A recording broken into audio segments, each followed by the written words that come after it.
What up, my freaks? RuinusInsight here with part 38 of my Total Warhammer 3 modded Belegar Ironhammer campaign.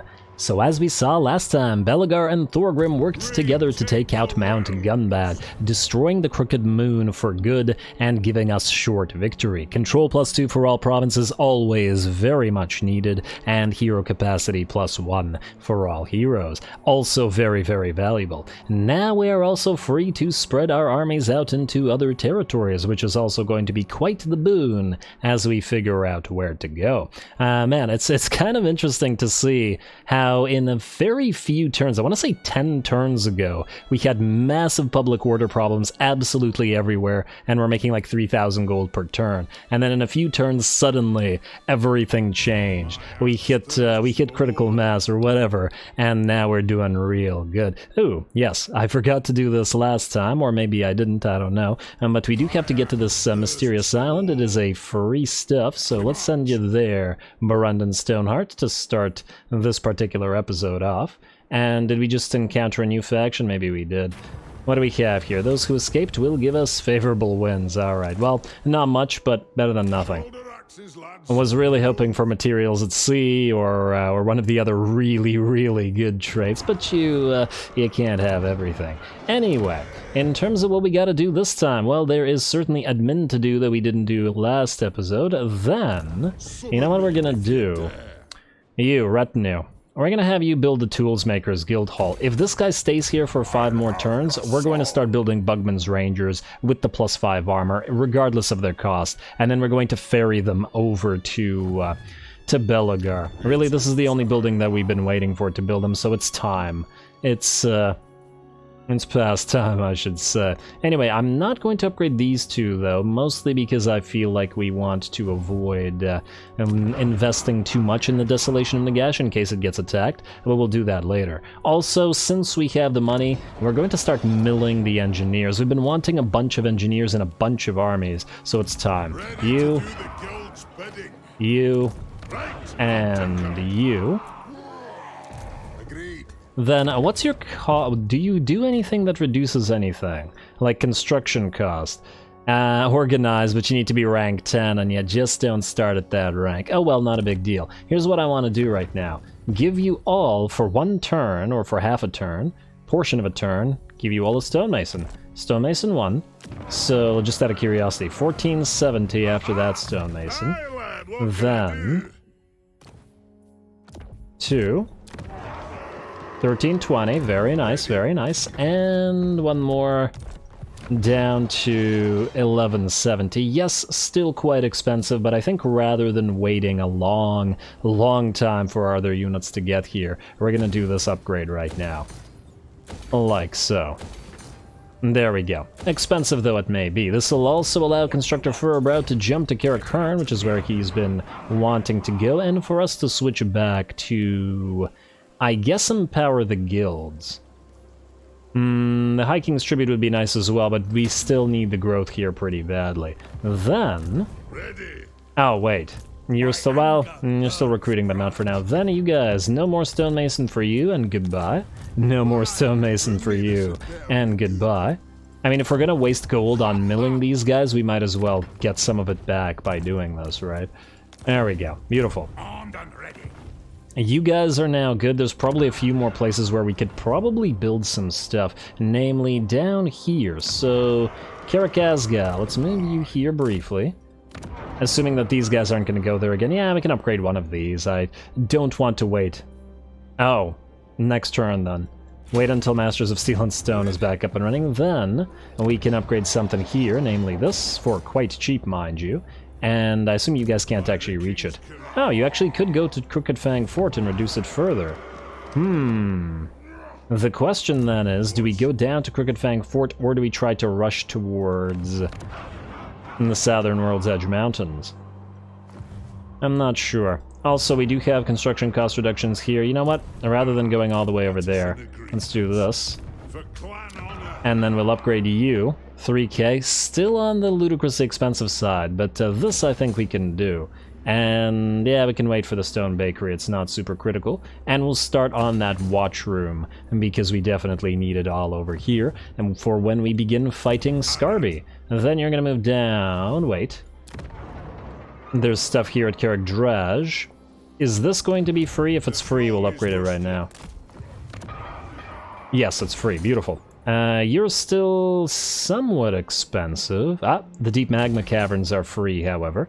I think we'll wait on some of these things. Let's move down here.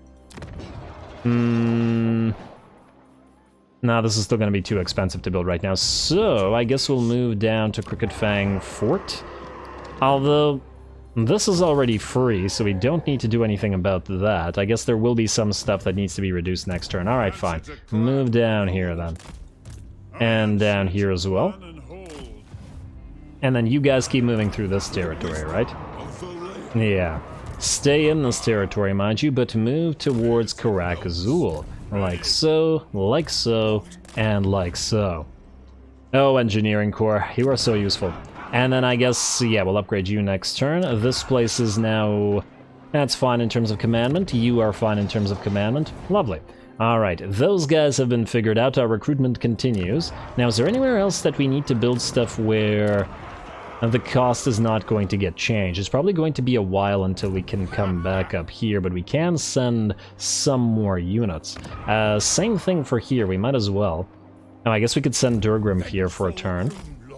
Assuming that he does have a stonemason, of course. I'm going. There we go. And do you have a stonemason? You do not, but you are about to. Like so. Alright, then we high place. We will build a scrat mine here, a scrat mine here, and a barley field there. For the growth, Mount Gunbad really does need to grow quite a lot. Then, Durgrim, you can get back to this territory. And you... Well, I guess you can be the one to recruit then. In a while, you'll get a couple of engineers, but it's probably going to be a while from now. So, we're going to build the Thunderers with Grudge Rakers for you. That's put you up to 18. What else were we going to get here? We need engineers, we need Grudge Rakers. The Troll Hammer Torpedoes are going to go into the Explosion Army. And same thing goes for the other units. Okay, you know what we need to do? We need to build you some crane gunners. Okay, we can't build them right now. And we cannot build them here either, can we? No, not yet, but we will be able to, so that'll be just fine. I guess we could get some flying units or maybe some outriders or something like that if we really wanted to as well. They do fit in the mold here. Not the grenade ones, I mean the regular outriders. Could be something to do, but for now you don't need to. So in that light, Finn Whitebeard, you're going to leave this army. You're not needed here anymore because you're going to get switched with Durgrim. And Durgrim, stay here and go into the stance, I guess, for a little while. Finn will figure out where to send you shortly. Fimber, you have that Thane, but you are keeping that Thane, which is fine. Belegar and Thorgrim, are you guys able to move to separate places now? Assuming that we don't send Thorgrim out here and instead send the Slayers via, for example, Barundin, and we can swap them out to Barundin and have them jump, and have him jump instead. So Barundin, go as far as you can up here, like so. And we will take... You know what? We can build more of the bolt throwers here. We will instead give some bolt throwers to the Slayer army. I feel like they belong there. I'm not sure there's another artillery piece that belongs with the Slayers just as much, if we want to use artillery for them at all. Stance March, go here. Wait, don't even bother with March Stance. Go into... I don't know, Belay as well, for a turn. Then you're going to give up all your Slayers and your Giant Slayers. You can keep these two to transfer over. And I don't think we need to transfer anything over other than what we are already doing. Yeah, the rest looks good to me. So that's fine. Okie dokie, Thorgrim, you can come back here then. Belegar, you did not heal up as much as we'd like, but that's okay. We're going to send you down to World's Edge Archway Town. and then you're going for the Tower of Gorgoth right after this, whereas Thorgrim is moving back. You know what, just go into March stance. You're going back southward, wherein you are going to take those Longbeards and then get a proper stack. We also want to get some more artillery for you, maybe a couple... Nah, we can't go cannons yet. And build something else. Alright. And the engineers will have to wait as well, as engineers do need to be in many armies. Okie dokie. Looks like not much in the way of fighting in this particular turn, but can't do much about that. Fimber is waiting for his explosive units, so we'll leave him... Well, we don't necessarily need to leave him here. We can send him over this way. And then he can help either hold these territories or otherwise to attack weaker territories. He does have stuff to do down here after all. Now, I believe we're ready to do Diplo and then end the turn. I forgot to do Diplo last turn, so there's probably stuff that's piled up since then. And yes, Retinue, I forgot about you. Let's see if you can actually succeed at this for the 4th time. Campaign line of sight, Candlemaker. You got campaign line of sight, but you did fail again. Come on, man, you just need to succeed once. Just once, please. A recruiter is fine. Alright, well, either way. Let us also pick a new technology. We are starting to use more Thunderers, so Spear Black Powder would be nice, but I think... Ooh, hero action success chance. But is it worth it for only a single hero? Probably not. I'm still inclined to say we go for improved blast charges, just to increase deep mine income, as that's where most of our income is coming from, even if it isn't a crazy amount. I mean, you could always go the King's Share. How much money do we make from trading right now? It's not too bad. It's nearly 9.4k, and I think it's probably about to be more. Ooh, yeah, okay, see? This is what happens when you skip frickin' diplomacy. Okay, so who do we start with here? Got to go with the Ice Court. They're looking pretty good. And we'll do the others, well, they're also... Yeah, Ice Court it is. And might as well go non-aggression and military access, and request some money. Beautiful. Alright, looks good. And we can hopefully make an alliance with them. Orthodoxy. I know that you guys aren't the friendliest with the Ice Court, but I think regardless, we're still probably going to do a trade agreement with you as well. So the Chaos factions will hate us, but, you know, that's fine. If anything, we want them to hate us. Alrighty, good. Then that's all the trade agreements we got for now, but I'm sure more will come up as we get more stuff. That said... And we do have, let's see, Carcassonne, non-aggression pact, and... You know, I don't think we want to trade with them, do we? We should probably colonize Castle Carcassonne and give it to them if they can't take it themselves. Not sure that they'll survive. You know, let's just do the non-aggression pact for now, though they're friendly with all the Wood Elves, and yeah, more agreements with them mean more agreements with the Wood Elves, so... Really, they want 1,000 gold for that? No, you know what? No trade. Just give us money instead. If you desire it. They'll probably ask for trade eventually. Next up, Ostland and Kurun. Well, let's focus on Kurun first. Can't do trade, but we can do a non-aggression pact. Like so. There we go, all of the allies. Marienburg we can't do, because just like Wissenland, I'm pretty sure that, yeah, Durthu hates them, so can't do that. Nordland, I think, is too far from Durthu for him to be concerned about them. Yeah, so we can ignore that. And then Ostland is the same, so let's do this, and we can get a trade agreement with you. It's not worth much, but it's worth something. Yes. Like so. And lastly, Ostland, military access. Good. Alright. Very decent amount of diplomacy there. Goldtooth is nearly friendly. Oh wow, we have potential defensive agreements, but not with factions that we can do right now. I think Stirland is also not particularly like... Well, actually... Durthu doesn't care about Stirland nearly as much. Interesting. Onward. So. I'm wondering whether this is worth it. We can start collecting allegiance, which... it might be worth our time. You know what? We'll wait on this. I think it will happen, but... I don't want to risk pissing Durthu off. He doesn't like the treaties with Kurun, yeah, so pissing him off anymore is not going to go so well. Let's just keep these guys nice and friendly. Okie dokie, next up, what we want to do is we want to have Cazador siege Castle Drakenhoff, like so, and start building siege stuff.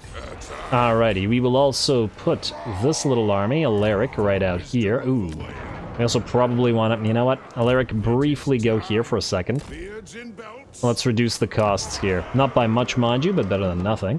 And we do need to get all this stuff up and running. Yes, it's expensive, but it is also quite necessary.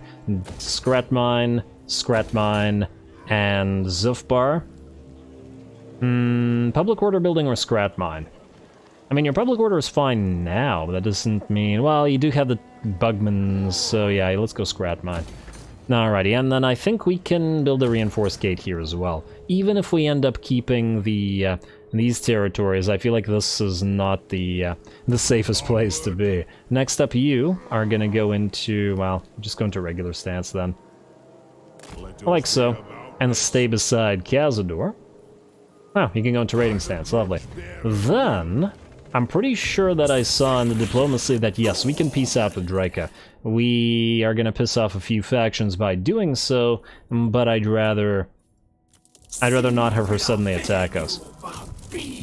We have other things to do, and enough enemies to be getting on with for now. Alrighty, now I believe we are good with everything that needs to be done this turn, admin-wise at least, and so we can go next turn. Which means moving down here and hopefully finding some enemies. Here we go. And getting more money. Tunneler for Belegar, which gives what? Some sort of, yeah, leadership and interception. Great, but it's perfect vigor we want for him. Castle still besieged, Castle Drakenhoff. Alright, let's hope our allies still stay there. And help us in the siege. Nope, they're gonna move away, damn. And that's a shame. Ungrim. Military alliance, eh? No. Not until they confederate. And will the undead attack us? Yes, indeed they will. Ooh. So if we can manage to win this without taking too many casualties, Castle Drakenhoff will fall. Alright, so we gotta give it a try. Obviously, we have to. Now, this is going to be much tougher than the recent battles we fought with this army. Too bad we don't have any extra bonus runes or anything like that. There's a Black Coach and a Vargulf to contend with, 2 Vargulfs to contend with, in fact, and just a ton of Cairn Wraiths and Vargeists. This is gonna be dicey. Extremely so. But, let's hope that we can do it.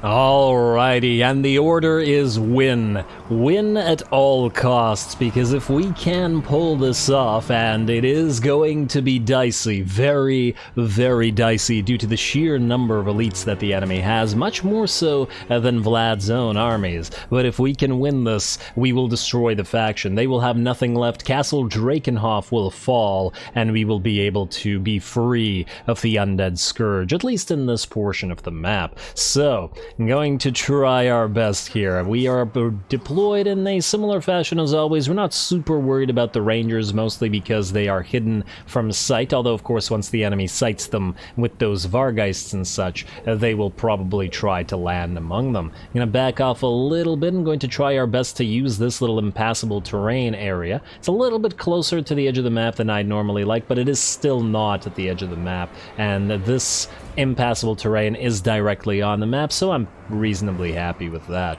Alrighty. Here they come, and we're just going to wait at this point I'm just like panically slightly adjusting all the troops here, just based on how important the battle is. Usually I don't bother.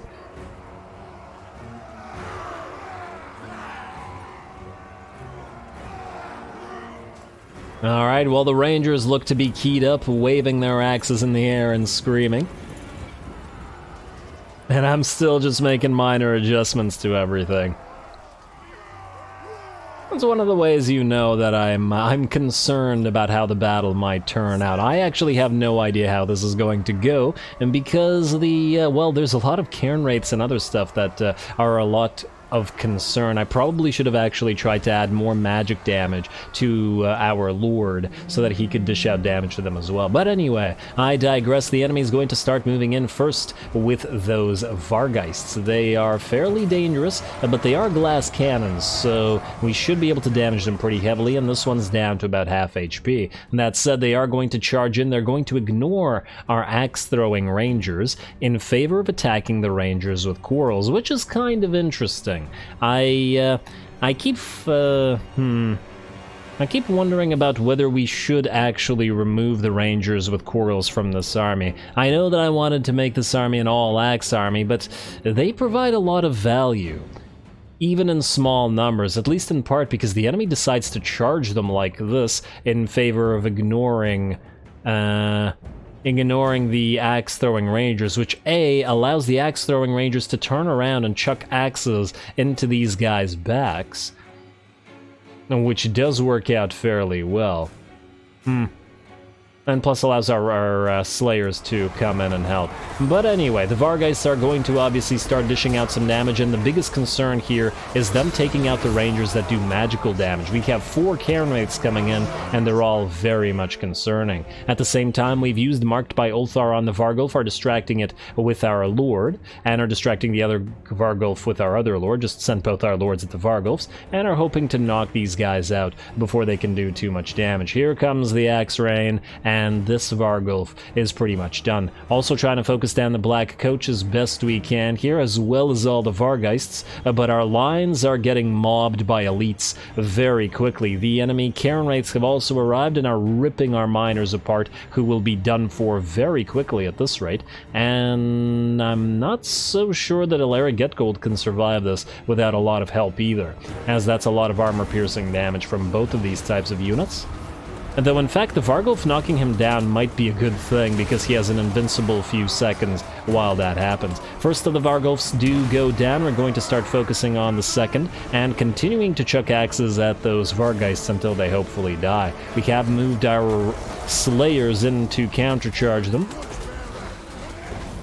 Not even so much to do the damage, but to protect our Quarrelers. These Quarrelers with that magic damage, who are now trying to focus down the enemy Cairn Wraiths. The Miners have, I believe, routed, and it's now just the Dwarf Warriors trying to hold off 2 units of Cairn Wraiths, and now the Dwarf Warriors are routing as well. We cannot hold the Cairn Wraiths. It is completely up to this 1 unit of Rangers to take care of them. Alright, you guys can do it. We have such limited magical damage here. It's definitely a weakness of the army until we acquire some more. I wonder if this army... I was about to say, we could get magical damage on the entire army by venerating, I believe, Smednir. But the issue there is that we wouldn't get the the reductions for Slayers then, which we will have a lot in this army. But anyway, more enemies are moving in, and the slow-moving Graveguard have arrived. Fortunately, we've knocked down the Vargheists and the Black Coach and both of the Vargulfs at this point. Just a massive pile of Graveguard and the Cairn Wraiths. The Cairn Wraiths are starting to take a lot of damage from our focus-firing Rangers with that Lichbone Pennant, however, and the first of the units will be dying shortly. Our Ulthar's Raiders are also trying to hold, but are also at about half HP. These 2 units of Cairn Wraiths alone have managed to rout, I think, 3 units already, and are on the verge of routing our Regiment of Renown. You gotta love the Ghosties. You gotta love the SFO version of the Ghosties. I'm kind of meh about the vanilla version, but I still love them.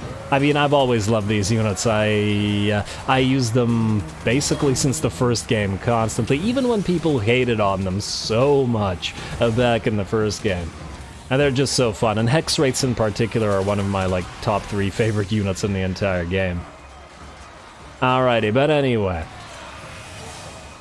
It looks like we have 1 more unit of Cairn Wraiths left here, and that's out of 4, so it looks like the Lichbone Pennant did manage to pull it off. Yes, I mean, technically the Rangers with the Lichbone Pennant, but I think, if anything, we've got to give the MVP to the Pennant itself, because it was so frickin' valuable here. These guys would have ripped through our line otherwise.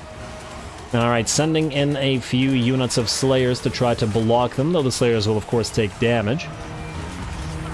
But we basically ran out of non-range units, and the range units at this point are fighting as well. Great Axe Rangers facing off against Great Sword Graveguard.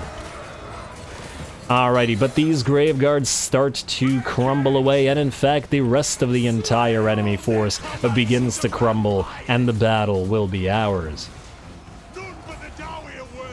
Alrighty, very, very nice. Just a few more axe throws. There are no more Cairn rates to consider, so the regular Graveguard will go down much, much quicker. And there we go. Well, let's hope all the axes find a skull.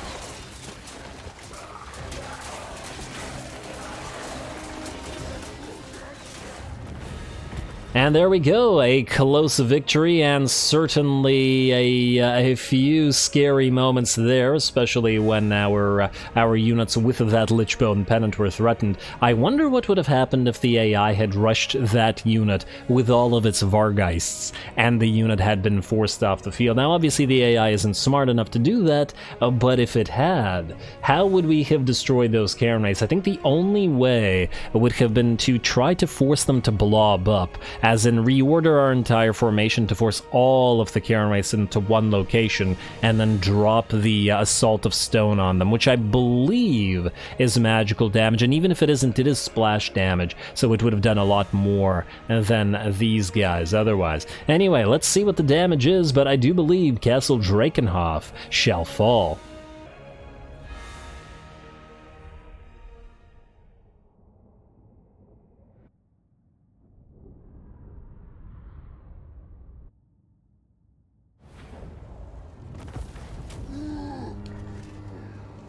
Ooh, alrighty, that looked a little bit dicey there at first, especially when those Vargeists came in and started ripping apart our back line of rangers with regular weapons, but at the end of the day we did manage to pull it off, and that is the entire garrison, which means Castle Drakenhoff itself is ours. Fantastic. Absolutely fantastic, and without Castle Drakenhoff, I don't imagine that Sylvania has a prayer. They will... hopefully we can also take Essen and Eschen and whatever it is that they still hold in Waldenhof. But we're about to find out. So, Tunneler for you, Belegar, that's great. Powder Maker, recruitment cost for artillery units. Man, I forgot to use those when recruiting our artillery units earlier. War coordination target lost. Well, wasn't a very good war coordination target since ya didn't help us at all. Ally mobilizes towards settlement border princes. Ally begins outpost construction. And the abominable puppet grudge is complete. A celebration as well, a wrong put right. One of the oldest entries in the Dwarf Holds Book of Grudges has been struck out, and 3 more control for 5 provinces, or 5 turns. Fantastic. This would be the perfect time to confederate somebody, but I fear that it's unlikely, as the enemies around our friends are, yeah, they're too weak. It's okay, hopefully these guys lose their armies, though they won't be losing them to the dead, at least these dead, because we have that. What do we have in terms of the defenses at Eschen, by the way? Not much. Not much at all. So Cazador, try to move there immediately. And then we'll send Alaric to back you up. Alrighty, and won't be able to auto-resolve that, but we can manually fight it super quick maybe next episode, as we do have other stuff to do right now. Let's put you into an camp stance, right outside of Eschen. No, I don't imagine that that'll make it so that the enemy survives. Also, we have 2 Thanes available now, and I feel like we should mill them as well. I don't like any of these, and while I do want to delete this out of Castle Drakenhof... Oh wow, it has a trading depot. Not exactly the thing I wanted, mind you. The gold mine is why we're here, but it's okay. Oh look, Draika. She might be able to destroy Gelt.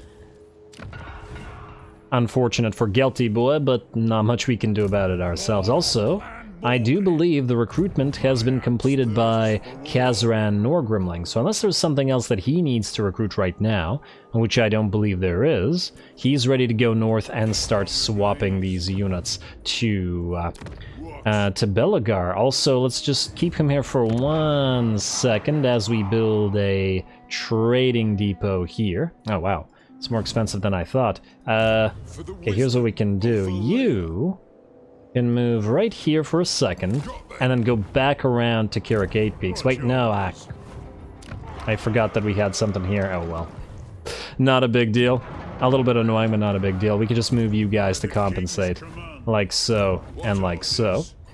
There's too many of these guys, it's starting to get confusing. Yeah, 360, it's very cheap with all of you guys. Oh, look at that. Even the bakeries are super cheap. And Dringo Karaz, let's build you up a scrat mine. and that we do have to be concerned that Queek is going to come back here. Then, we're going to put you back down here. We're going to immediately upgrade you. Not for free, but nonetheless, we're going to do so. And then you guys don't need to be in this province anymore. So, here you go, here you go. And then you two go back here. And then we'll upgrade Karak Azul and all the stuff that's been waiting to be upgraded. Dwarf Keep and Salt and Defenses and... ooh. Do we upgrade some pit? No, I guess we can wait. And then we got Iron, and then we got the Scrat Mine here as well. We will, however, keep this as we do have to upgrade the Salt again next turn. You are going to briefly move into Karak Eight Peaks, at which point we will upgrade you for 570, and you for a 950. Very, very nice. I was about to say, what if we build a Thane structure here, but now, because of the Karak Eight Peaks landmark, the tombs, we can build anything anyway. You can stay here for a turn, and I guess we'll want to go up to Karak Draj next turn-ish. Yeah, we don't need to be in 8 Peaks anymore. I guess we go around this way, which would be faster. No, it actually would be faster to go through 8 Peaks, but we can upgrade some stuff here, so let's move up this way anyway. Alrighty, well, there's a little bit more admin to do, but I think we'll do it next time, and call this episode here. I think it's a really decent place to be calling it. Next time, we move Belegar and stuff out to the Darklands. I was originally hoping not, or to do that this episode, but since we destroyed Castle Drakenhoff, or took Castle Drakenhoff, we can hold off and do it next time. Actually, since we have stuff to upgrade here, maybe this would be the place to mill the Thanes. Where else can we build Thanes that would make them quite nicely millable? Before I forget. Karazakarek is an option, but the stuff here isn't all that expensive that we're going to be building up right now anyway. Maybe this place is the best place. No, honestly, this stuff is also not that expensive, so... oh, we can actually build Thanes anywhere, so we could mill them up here, for example, in Karak, reduce the upkeep, and then send them down here to help out with the reductions there. Oh, I like that. I like that quite a bit, or otherwise even mill them here. Okie dokie, well, that'll be the plan, so we'll do that next time, as well as move out and hopefully start fighting Grimgor, probably for a bit with Belegar, but then move south and begin fighting Imrik at the same time. I'm hoping that we can take a good chunk out of the Darklands before we begin fighting with the forces of Khorne, though that is on the cards as well, and so is the Pirates of Sartosa, and Grimly is, I believe, ready to move out and start doing that as well. So stay tuned for all that, don't forget to leave a like and comment, all glory to the algorithm, and thanks for watching.